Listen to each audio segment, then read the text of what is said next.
we're trying to be someone that we're not. We're trying to be someone that, going back to childhood, we were told you need to look this way and you need to act this way to be acceptable, to fit in.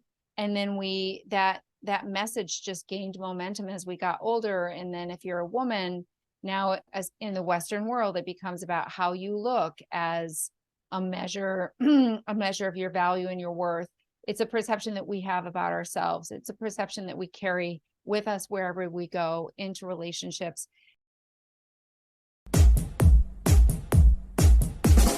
Look into his eyes. They're the eyes of a man obsessed by success. Eyes that mock our sacred institutions. Bedroom eyes, they call them in a bygone day. Sex desire is the most powerful of human desires. When driven by this desire, men develop keenness of imagination, courage, willpower, persistence, and creative ability unknown to them at other times. So strong and impelling is the desire for sexual contact that men freely run the risk of life and reputation to indulge in. When harnessed and redirected along other lines, this motivating force maintains all of its attributes of keenness of imagination, courage, etc., which may be used as powerful creative forces in literature, art, or in any other profession or calling, including, of course, the accumulation of riches. Napoleon Hill.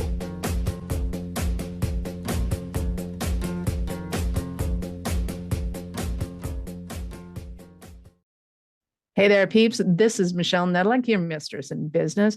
You are in the Little Blue Pill for Business podcast, where it's all about getting it up and keeping it up. And yes, we're talking about revenue and profits. We know it's all about 6 inches between years. So I interview some of the hottest people in the industry, like Siddiqi, so that you can get in on the action. So clearly this podcast is for somebody who enjoys a little tongue in cheek and not just physically. If that describes you, welcome to the show. Today we're in bed with Siddiqi. Siddiqi, thank you so much for being here with us today. Freaky Siddiqi. I'm in bed with Freaky Siddiqi. Yeah. Nice.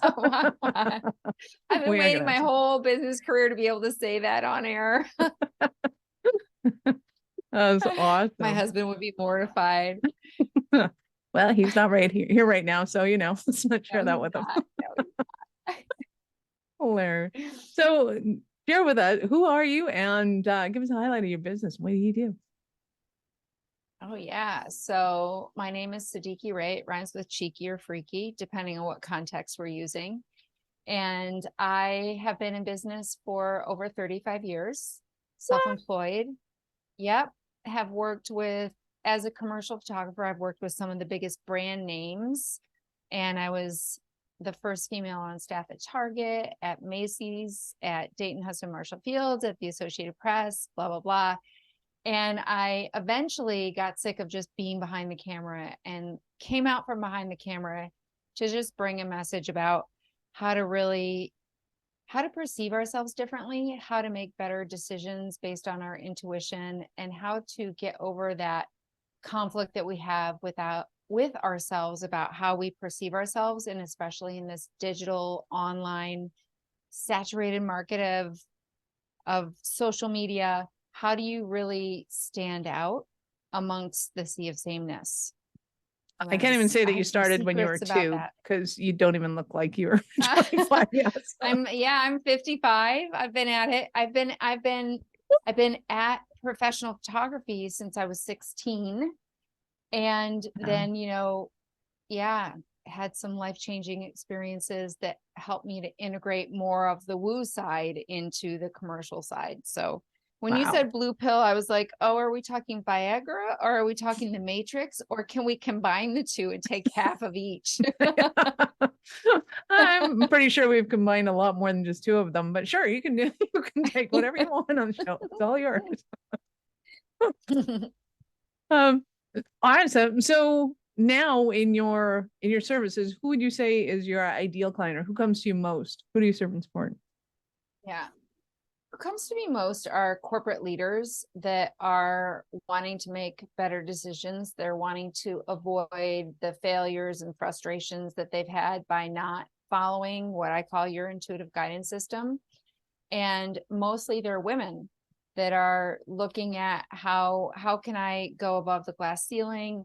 How can I stop perceiving myself and beating myself up for being too old, too fat, too whatever, so that I can refocus on what really matters, which is feeling good about myself and putting myself out there in a way that transcends that voice of the inner critic and allows me to make better, more informed decisions about who I connect with and how I connect with them.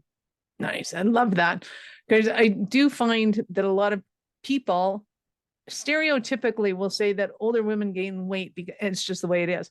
I'm like, no, I kind of think it's the way it is because a lot of them really hate their lives and they don't know how to get out of it. And when we kind of figure out how to become who we love to be, then we get back into that that joie de vivre of life. And when we're in that moment, that's when we're focusing on what are we creating, what are we doing in life, what are we whatevering, and not where's the next meal and who do I have to cook for and what do I have to leave out of my life so that I can appease somebody else. Like all that chat just kind of melts away. I think we overly do that, but yeah. And I would say that that's how women, like the women that I deal with and the men, and a handful of really good men, how we fuck ourselves, because you told me I could swear, how we shoot ourselves in the foot is we're trying to be someone that we're not. We're trying to be someone that, going back to childhood, we were told you need to look this way and you need to act this way to be acceptable, to fit in.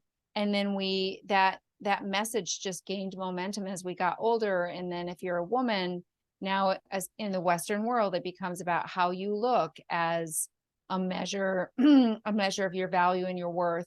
It's a perception that we have about ourselves. It's a perception that we carry with us wherever we go into relationships. And then we're really defined by this external perception of ourselves, and we lose ourselves. So many men and women, I've coached 4 members of the Kennedy family, Michelle.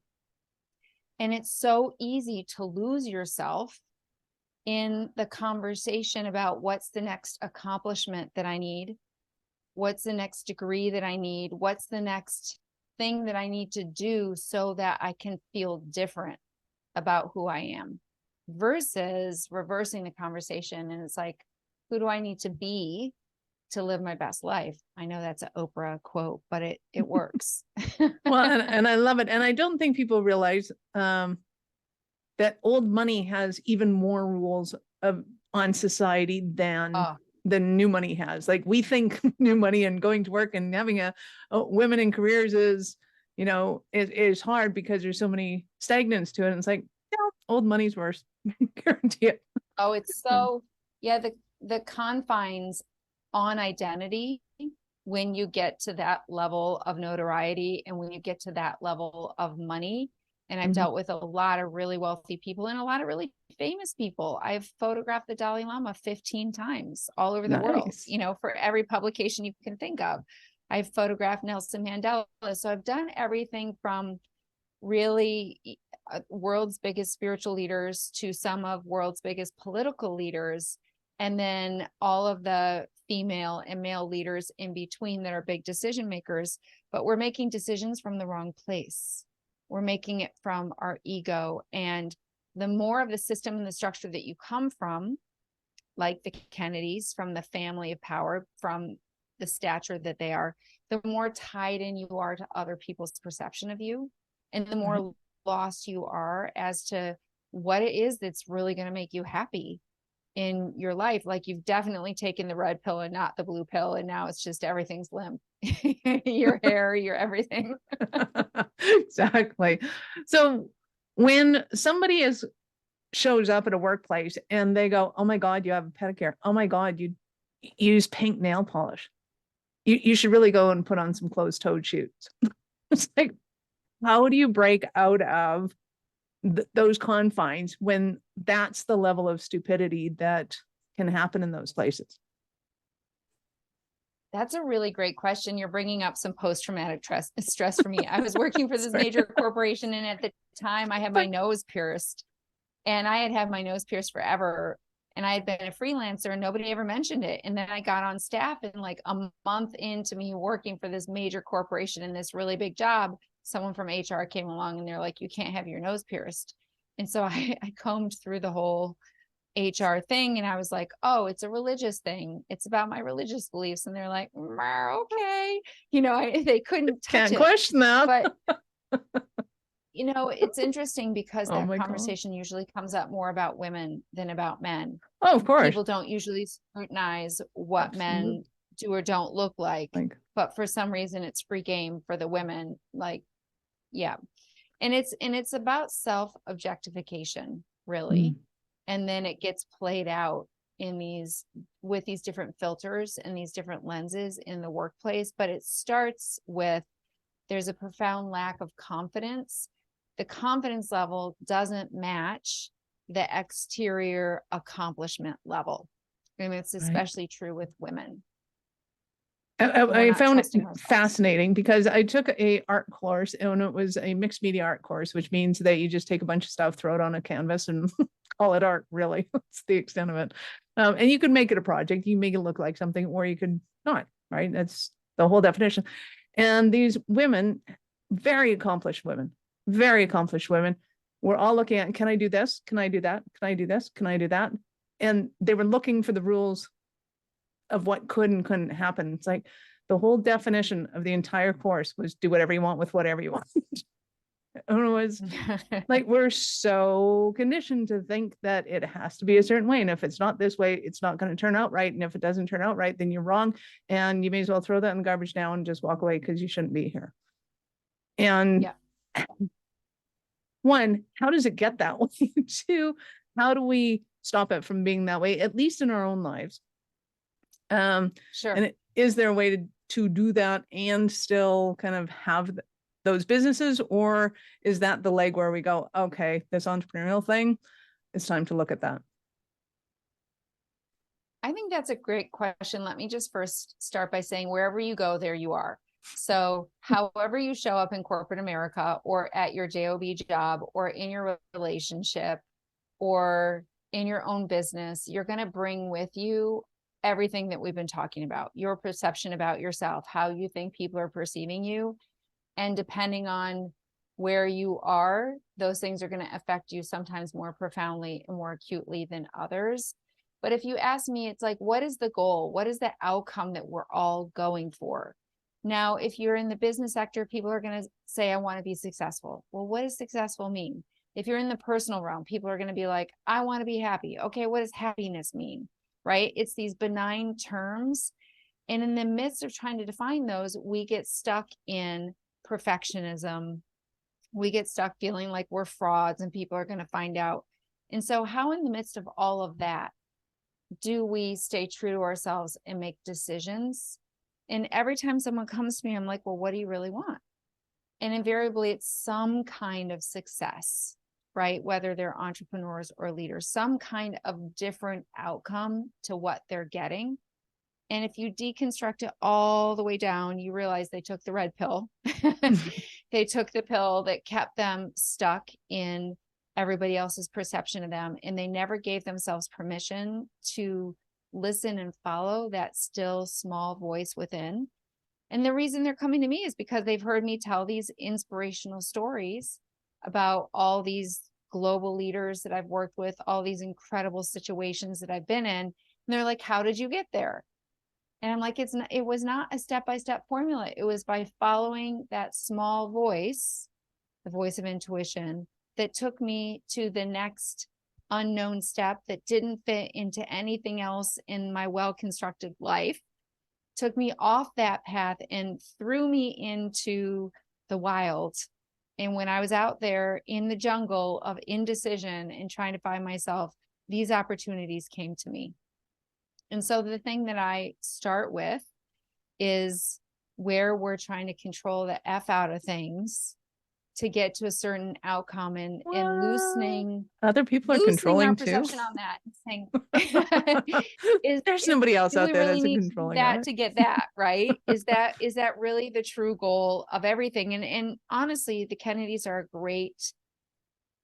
great example. I can't go into specifics, but talk about being tied into it needs to look like this, and I need to be this, and I need to be in this role to get this.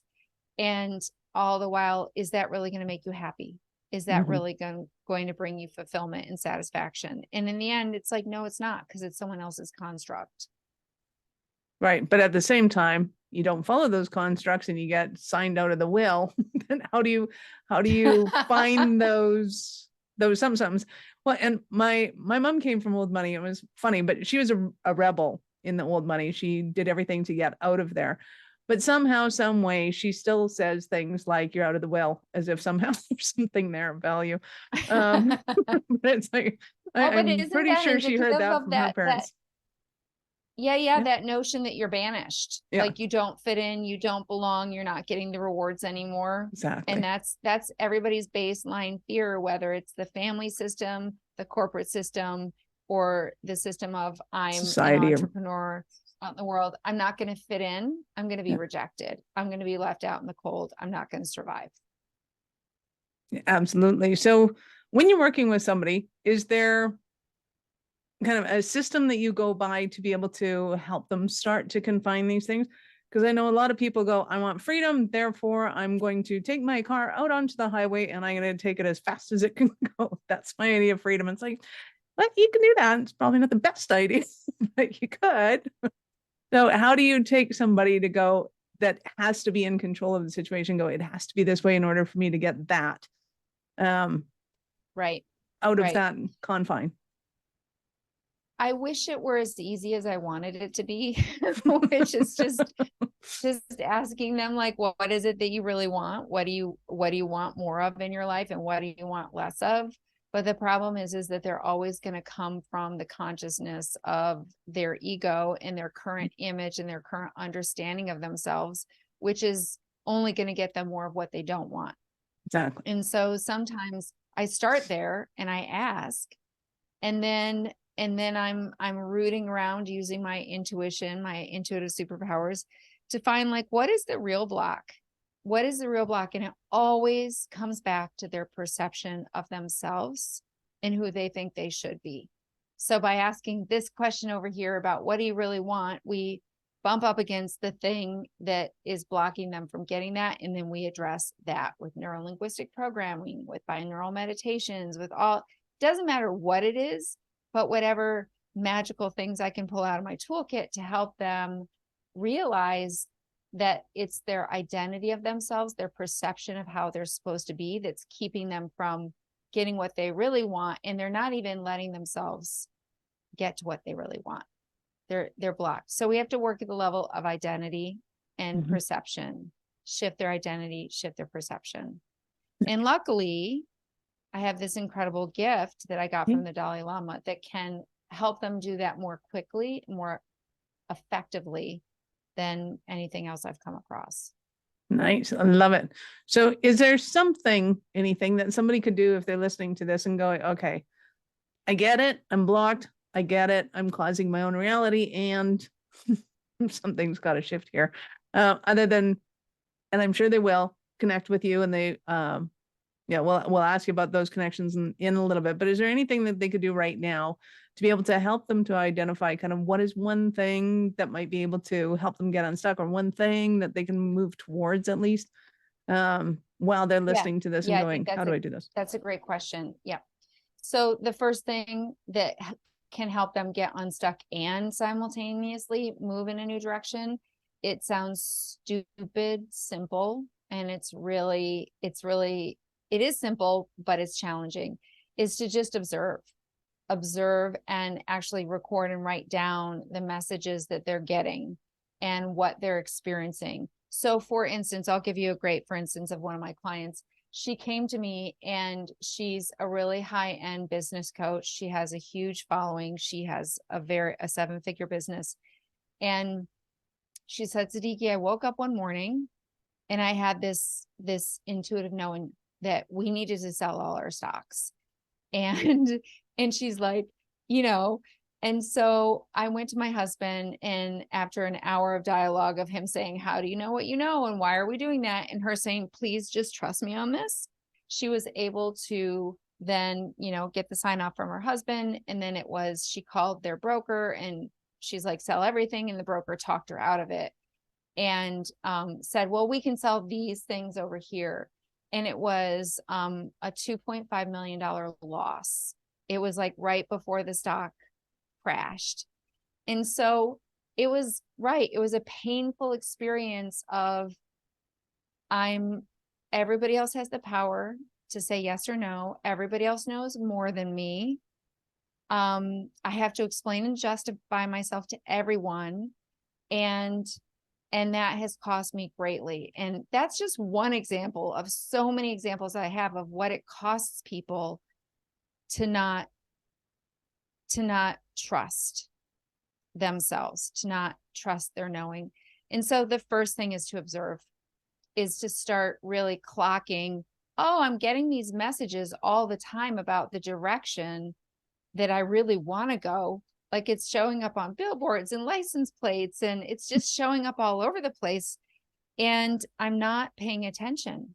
And so the first thing is to start observing and paying attention in a way that, I take photos in my phone of like the billboard that's screaming the answer to the question that I was just beating myself up about, and I start really paying attention that we are getting that guidance all of the time. And we're just logicking it away. Does that make sense? Absolutely, it does. And it pains me because my mom did kind of a similar thing. It wasn't millions of dollars worth. But I said, like, is your financial advisor going to pay for that loss? These are your stocks, your decisions. You decide what you want to do. And I will more than happily sit there and go, no, whatever she says, it's her money. And unless you're going to pay her for the loss, it's her money. Like that boils my blood, drives me nuts. And I don't experience that anywhere, because clearly if something starts to get on my nerves, it's like, oh, I'm sorry. Are we playing with your money or mine? Okay, good. This conversation's over with them, right? I don't have an issue doing that, but my mom grew up in a very different time where you just didn't do that. It was, and I think that has, shows up. Yeah, it shows up. So, it shows up for everybody differently, men and women. And it shows up in every sector of our life. It shows up with the health, with the money, with the business, with the relationships, like across the board. This whole perception, identity, decision-making piece, and the things that drive it show up. And the best place is to start with, where have we had epic failures? Where has not listening, not paying attention, people pleasing, where has all of this landed us? And to notice, sometimes it's easier to notice these things in hindsight based on the pain of how bad it was, and use that as a baseline for moving forward. Like, okay, next time you get a hit, to go left instead of right. Are you going to go left because right caused this major accident? Like we're getting messages all the time.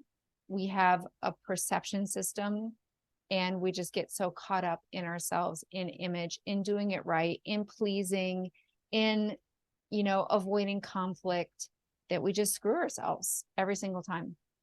And it's painful. Absolutely. And the more power you have and the more of a position of leadership you have, the bigger the impact, which makes it harder to steer the ship in a different direction, right? Because now you know that it's not just my money it's going to affect, it's the company's money, or it's, big decisions. Well, and talk to me about the difference between when women tend to use intuition as this guide, just say like, I don't know, I just think we should go this way. I want to go that way. Whereas guys will say things like, well, I just got this, gut punch. We're going this way. It's not even up for debate. It's, I got this gut feeling. That's what we're going to do. Why is there such a discrepancy in your experience or in your mind about, even if why we as the individual of saying it don't give it as much credence? Is it based on the words? Is it based on our kind of our positioning, our conditioning, that we don't take this thing called intuition as seriously as a gut check? I love that. That is a really great question. So the definition is intuition for women, instincts for men.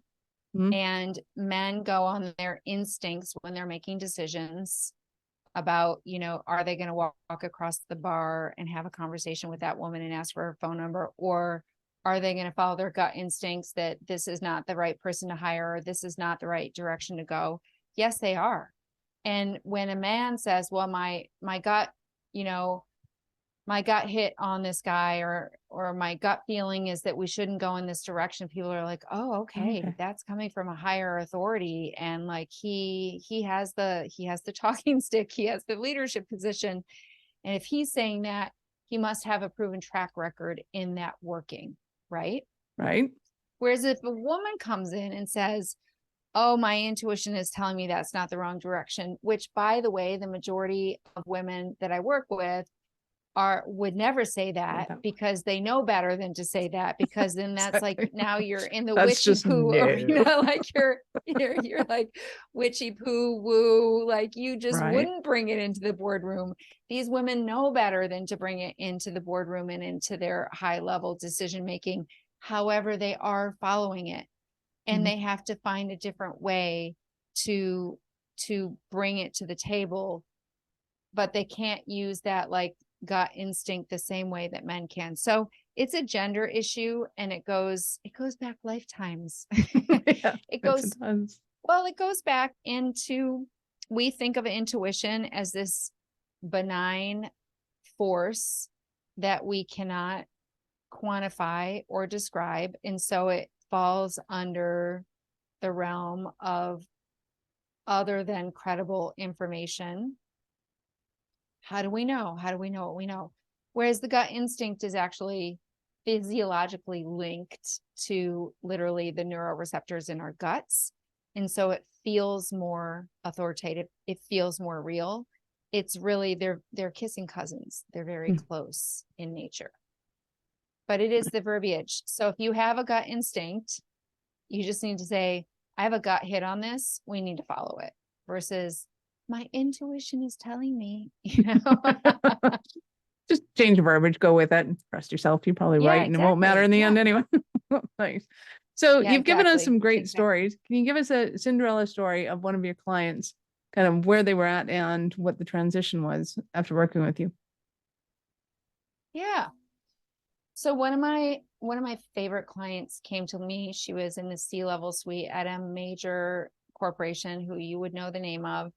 And through this work around stepping into her power, making better decisions, we identified this imposter syndrome. And when we dug deep underneath what was going on, there was an early trauma that happened in her college career with an authority figure, that she was like, oh no, it can't be that. Oh no, it can't be that. Oh, that can't be the block. Oh, that isn't it.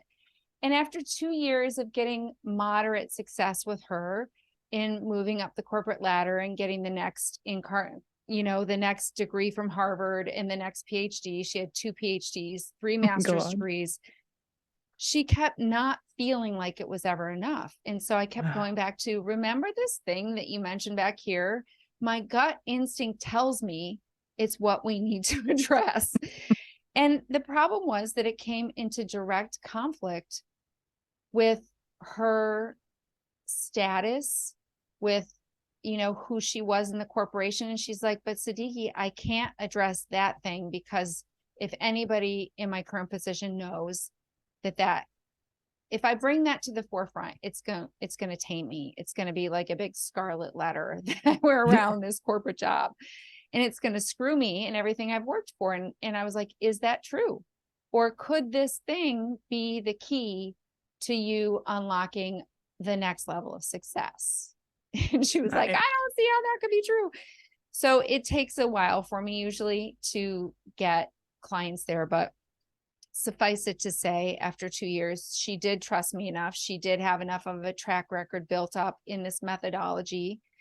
And she was able to at least have a consult with an attorney that I recommended. Hey, will you just go to this attorney and just ask for his hit on this original situation that happened? And then will you also go and have a closed door conversation with your boss, who thank God is a female, and say, listen, I'm starting to unpack this thing. if it really came out in the open, how would it affect my job, my career? And, again, it's a process, but fast forward 2 years from that date of her meeting with the attorney and her talking to her boss. And I get so choked up about this. Oh, that's awesome. She was the first person in the biggest sexual harassment lawsuit in the history of the United States because she stepped forward. She wrote an article for a teen, Glamour Vogue magazine about this incident that she had in college. And hey, by the way, if this is happening to you. So she was able to turn it around into I'm in this position of power and I'm bringing this message forward. And it was an $850 million settlement. It was the biggest settlement in the history of the United States for a class action lawsuit with sexual harassment. And she started it because she was willing to speak up and go against her fear and listen to that truth that she had in her of, what does it mean to be a woman in power if I can't change certain paradigms, if I can't unmute myself? And, she called me one day and she said, give me your bank account number. I'm sending you a tip because I'm looking at a 7-figure check. Oh. It's a payout from this lawsuit. And so I think, Michelle, if walking over the coals, if we knew on the other side of it, there was this completely different freedom and empowerment and the ability to serve others through our biggest trials and tribulations, I think we'd be more willing to follow that voice, to follow that knowingness. If we had the evidence in front of us that said, look, you spoke up in this situation. It ended up in millions of dollars. It ended up changing history. Was it worth it? Fuck yeah, it was worth it. But Right. we don't know that when we begin. And that's why the power of observing these small messages and where they lead helps you build a track record of trust, so that when it comes to a big life-changing decision that you don't even know is a big life-changing decision, you have this muscle, this methodology in place, because when it really matters, you will know that, yeah, I can actually trust it. I love that. Well, and it feeds into, although not completely parallel, but the thing that we are afraid of most is not the thing we should be avoiding, but the thing we should be doing. In that there's we've created our constructs of, this is what's comfortable. And if it's like, hey, I should make that phone call, I'm terrified of that phone call. Or I should be cleaning the baseboards with the toothbrush right now and cleaning my office because people really perceive. Well, and if that's the most comfortable thing, then guess what? You really should be making that phone call. That's the thing. But it does certainly something to that magnitude helps that she had somebody like your support there, the attorneys, her boss, like to be able to do it in a way that allowed her to have, the little bumper pads when you're bowling. It's like, it's not going to go in the gutter. It'll be okay. We're going to figure out how to get this to the end and you're going to be fine. Yeah. And at the end of the day, I your business awareness strategies, the strategy needs to go from the plan and the box that keeps us constrained into the awareness that there's another strategy that's guiding us and guiding our lives that can lead us to so much more satisfaction than we currently have.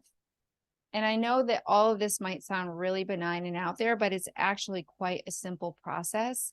It's just most people are applying it in an area of success, but they're not applying it in an area of their life where they have pain.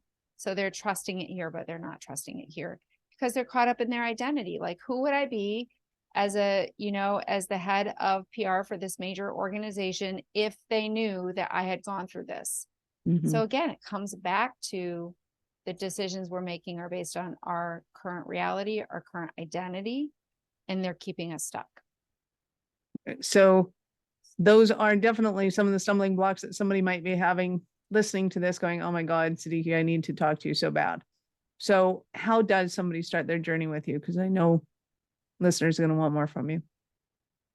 Yeah, I'm always happy to jump on just a free 15-minute breakthrough call and like problem solve whatever someone's going through and see if there's a thread that I can start pulling to unravel what's really going on behind the problem. Otherwise, we can connect on LinkedIn. I know you have a little barcode. I think I gave you just my link. You have the fancy barcode.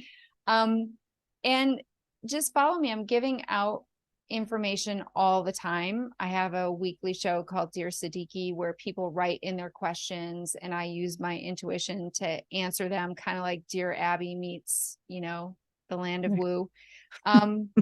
And so I'm always just trying to help people with this because I believe it's something that we all have. And when we learn, when we have a Jedi master teaching us, we can use the force. So you can just reach out to me on whatever platform and start following me. But if you really have a specific ask and you want to have a conversation, I believe I gave you a link to just have a 15-minute call with me. And usually I'm really good at just getting right to what it is that's going on and giving you some basic strategy to start doing it differently. Love it. So peeps, Siddiqi's link is in the show notes. Just scroll down and go ahead and click on that while you continue listening, of course. So I get to ask you, at what point in life did you know you're special kind of crazy enough to think that you could become an entrepreneur? That is a great question. At what point in life did I think I was crazy enough? I didn't want to be an entrepreneur, but I was so burned out. I was so burned out in corporate that I couldn't handle it anymore. And I kept switching deck chairs on the Titanic, going from one corporate job to another corporate job and just wanting to die. I was so bored and I so didn't fit in and so run down from trying to fit in. And at some point I just was like, I just give up. It's exhausting. And I gave my 2-week notice with no clue of what was going to happen next. Part of me was like, this is crazy. This is crazy. I have worked my whole life to get this position and I'm giving it up. What? And, I used this gut instinct that I'm talking about. And it was like screaming, you got to let go. You got to let go. And so I went kicking and screaming into entrepreneurship because there was no other way for me to go that allowed me to be all of me. And wouldn't you know, when you leap, you will find out if you can fly. And within 2 weeks, one of the Kennedy family's members swept me up, moved me across the world. And I was making in 1 month what I used to make in a year in corporate America. And so the universe was like, oh, you think it's not going to work? How about this amount of money? Boom. And I was like, okay, you prove your point. Okay. So it was 2008. It was 2008 when I had my last corporate job. And it wasn't what I wanted. I didn't have ambitions about starting my own business. My parents are doctors. They had their own practices. I saw how hard it was. And so I was trying to stay safe, but I'm not sure that safety and our dreams live in the same structure. Right. So sometimes you have to have the existing structure taken away, or you have to jump away from it to get to that. So that's how I became an entrepreneur. And I don't think I'm employable at this point. I think that I have so many things that are so outside the box that I wouldn't even try. And I love entrepreneurship. I love helping people the way I help people. And gosh darn it, it's a really good living. Well, I know that a lot of our listeners are going to want some of that magic dust that you have floating around you, going their ways. You have been absolutely awesome. Thank you. Any last words for our peeps? Take the blue pill.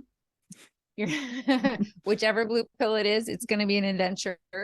And don't look back. Don't second guess yourself. Just trust that you took the right pill and that you're on the right journey. And strap in and enjoy the roller coaster ride. Strap in, not strap on. Be careful. You could do that too. You could Yeah, do that whatever too. works Let's for you. not rule that out as a possibility. All right. You've been amazing. Thank you so much for your time. I appreciate it, and I know how valuable it is. Oh, thank you so much. Thanks for the opportunity. I really appreciate you. Thank you. Peeps, this is Michelle Nedelec, your mistress in business. Thank you for being here with us today. Be sure to subscribe to the show in your favorite podcast app so that you can get it up when you need, because we love having you here. Thank you for listening to the Little Blue Pill for Business podcast with your mistress in business, Michelle Nedelec. Why are you still here?